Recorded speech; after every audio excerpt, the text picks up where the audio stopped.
Strange, isn't it? But it's a nice change compared to last Friday when it was 40, 41 when we were training. So this is probably better than that. How has it been going? You look a bit trimmer. Have you done anything? Me, I've actually put on weight, but thank you. That's really nice of you to say.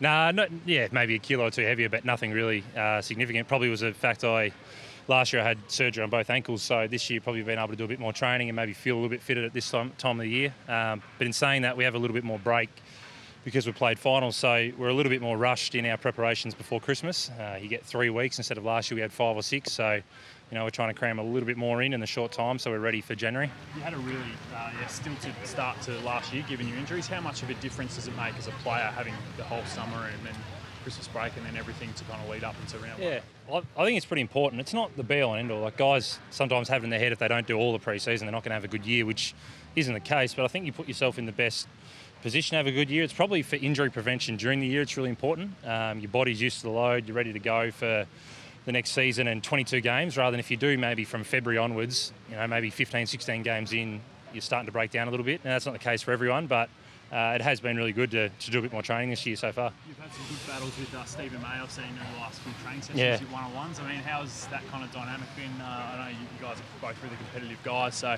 going at each other one-on-one, it's a good battle to watch. He just said to say that he was the best bloke at the club already, so he's he's going really well. He's fit in with the group really well. He's a really nice fellow. He's passionate about being here and winning and helping us go to the next level. So that's exciting for him, but it's exciting for us. And on a personal level, it's really fun to go against a guy like that. We're training at this time of the year. It's not really set up for key forwards and key backs. We don't get a lot of chances to really go at it. You might get 5 or 6 minutes in training to practice some game-like situations, but we're sort of feeling out how to go against. He's learning how to play against guys like me, and I'm learning against defenders who play like him, big, strong, sort of key defenders. Given he was a captain of the Suns, are you seeing that sort of leadership, or has he sort of been a little bit slow to start and get a feel for the group first? Compared to maybe new guys who are young who come into the club, he's got a lot more of a voice and more of an impact. But you don't really expect that from him. We don't want him to come in. He doesn't have to be captain here. We just want him to come in and play good footy, add experience where he can and use that in a positive way. But you don't want him to feel like he has to be captain again at this club, because that's not why we got him here. So I think he's got a really good job of having a good balance of doing that. You swapped ends. A lot of Yeah. He might do the same too. We saw him doing a bit of golf with him today. You obviously know what it's like to make that change. Do you sort of be in support of him playing that swingman role?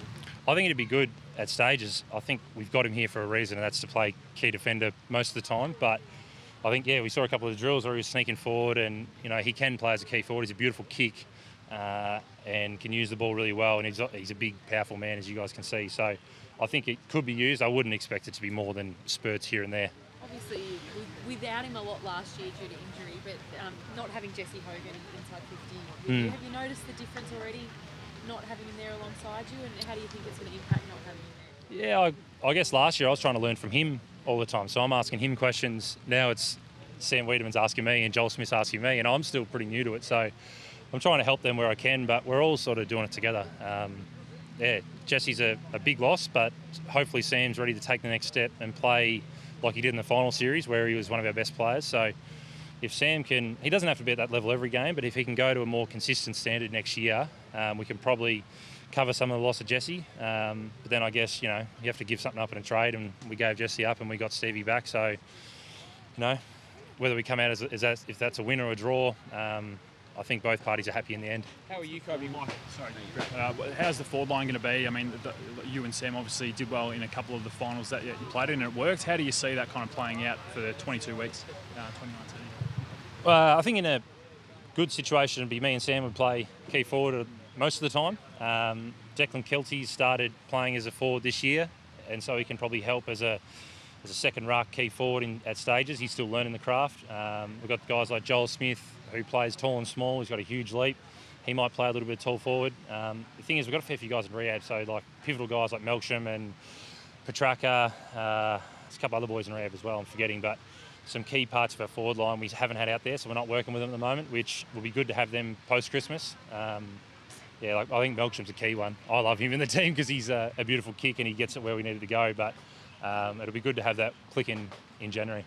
How are you coping with that pressure of needing to stand up in the full line now that Jesse's not there? I mean, is a little bit like you're still learning the craft as well, given it's been such a turnaround for you? Yeah, there is, but I sort of understand the situation I'm in. I've probably got more often than not, I might get the number one key defender from the opposition, where sometimes it was Jesse, sometimes it was me last year.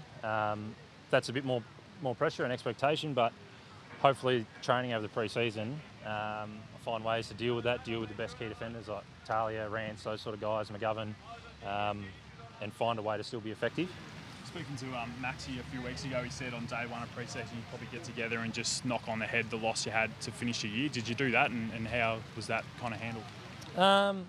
We haven't really looked at it. We sort of just said it was. We finished at the end of the year. We just said it was a shocking day. We didn't play our brand of footy. There's nothing to really review because all you would look at and say that was just not us. So, it's almost like just forget about it and start again. So we haven't really reviewed it. We've looked at all the things we did well last year, parts of the game that need improving on stats, on gut feel from the coaches. So a lot of the coaches have gone and done study trips overseas, and they've come back and they're pretty confident we've got a good program in place. They didn't want to revamp a lot of it. It was almost consolidate what we're doing and just add a little 10, 20% on rather than start again. So I think we're in a good spot, and it's now just going that bit further. So I think Simon was in the States for a bit. Or what's yeah, I think he was States and I think he English rugby team as well. So he's done quite a bit. What sort of nuggets has he brought back from his overseas trip? One of the biggest things was that the rugby teams were hugely player-led. The coaches obviously have input, but they noticed that the best teams, the leaders, and even the younger players drove the program. They decided what they wanted and how to get there. So they're trying to push that on us. But a lot of what he learnt was that we're doing the right thing, and it's just going further with it. So that was probably a good thing to know we're on the right path for us and just keep going forward with it. Have you noticed a player-driven change? Have you noticed anything that's kind of changed over the off-season, or is there anything you can point in particular that's that move towards a player-driven kind of message? Yeah, I guess so. I think training's becoming... The feedback isn't from coaches bringing us in anymore. It's the players who tell the guys how they're going and what needs to be done better and what's being done well. I think sometimes drill might be going poorly and coaches have to stop the drill, bring everyone in and explain that this wasn't good enough or this was going well, and I think that's becoming more and more the players' job. We still need the coaches to set the program and drive it, but I think we're seeing some subtle improvements in that, which hopefully, like next year there's no runner, for example, so that's going to be a big change for players. The players have to control everything now. You get the runner out there after a goal, but it's pretty hard to do rotations, to do strategic changes mid-play without a runner, so that's probably a big part of it is we're forced to change this year.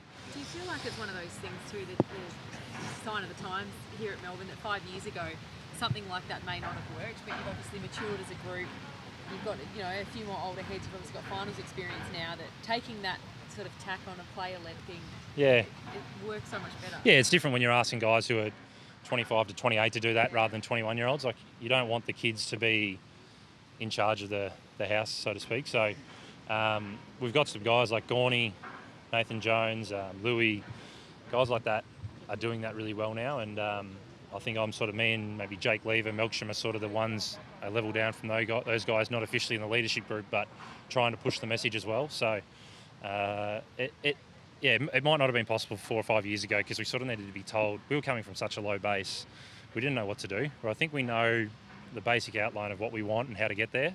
We just have to drive it now. Champion Data recently named you as one of 4 elite players according to their formula at Melbourne. I mean, where to for you? I mean, do you feel like you've got more improvement left? I'll have to slip him a bit more money and bump me up a bit higher. But I think I've got more to go.